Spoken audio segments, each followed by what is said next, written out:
బాహుబలిని ఎందుకు చంపాడో Rajamouli secret maintain చేస్తున్నాడు.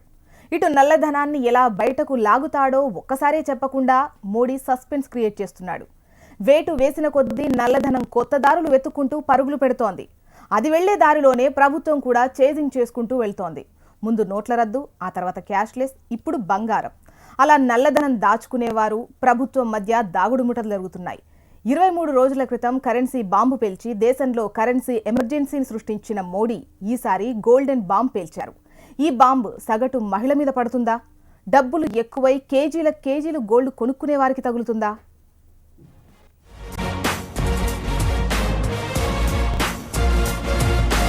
బంగారం మీ ఇంట్లో ఎంత ఉంచాలో తెలుసుకోండి. ఇదిగో లెక్కలంటూ ప్రభుత్వం ఓ ప్రకటన చేసింది. కేంద్రం తీసుకున్న ఈ నిర్ణయంతో సామాన్య మహిళలలో కన్ఫ్యూజన్ మొదలైంది. బంగారం అంటే పడి చచ్చిపోయే మహిళలు ఇకపై 500 గ్రాములకు మించి వేసుకోకూడదని నిబంధనలను తెచ్చింది.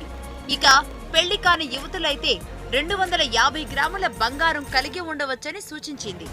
ఇక పురుషుడి ఒంటిపై 100 గ్రాములకే పరిమితం చేసిన కేంద్రం అంతకు మించి ఉంటే దానికి లెక్కలు చూపించాలని కూడా తెలిపింది. లెక్కల్లో చూపని ఆదాయం నుంచి కొన్న బంగారంపై మాత్రం విధిగా గరిష్టంగా 85% వరకు పన్ను చెల్లించాల్సిందేనని స్పష్టం చేసింది.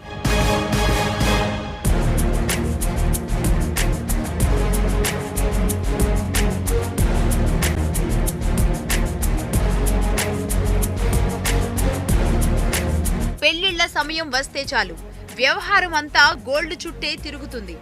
ప్రభుత్వ నిర్ణయంతో గోల్డ్ పైన మోజుపడే అతివల ఆశలు గల్లంతైనట్టేనా అనే అనుమానాలు వినబడుతున్నాయి. కానీ లెక్కలు చూస్తే అసలు సంగతి తెలుస్తుందంటున్నారు నిపుణులు. అందుకే ఒక మిడిల్ క్లాస్ మహిళ పసిడిని ఎన్ని రూపాల్లో కొంటుందో, అది ఎంత అవుతుందో ఒకసారి చూద్దాం.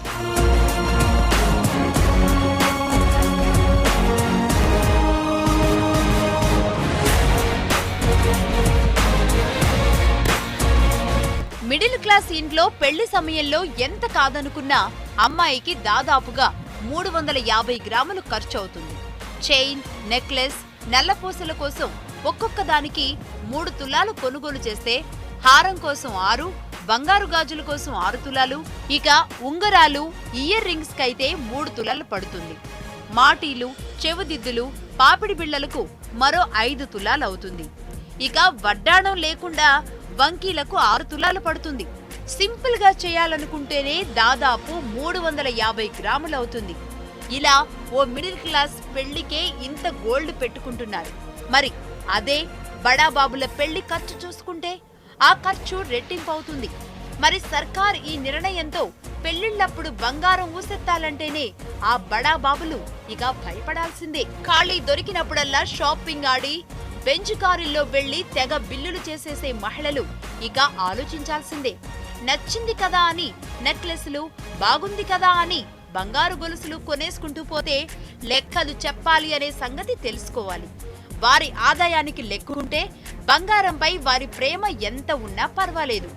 లెక్కలేని నల్లధనంతో కొంటేనే అస్సలు కథ మొదలవుతుంది. అది సంగతి. వారసత్వంగా వచ్చిన బంగారంపై పన్ను ఉండదని, అక్రమ ఆదాయంతో కొనుగోలు చేసిన నగలపైనే భారం రెట్టింపు అవుతుందని, దీంతో సక్రమ ధనంతో ఎంతైనా సంపాదించొచ్చని కేంద్ర ప్రభుత్వం స్పష్టం చేసింది. మరి కేంద్రం తీసుకున్న ఈ నిర్ణయం ఏ మేరకు సత్ఫలితాలు ఇస్తుందో చూడాలి. మరి ఇవి బులెటిన్.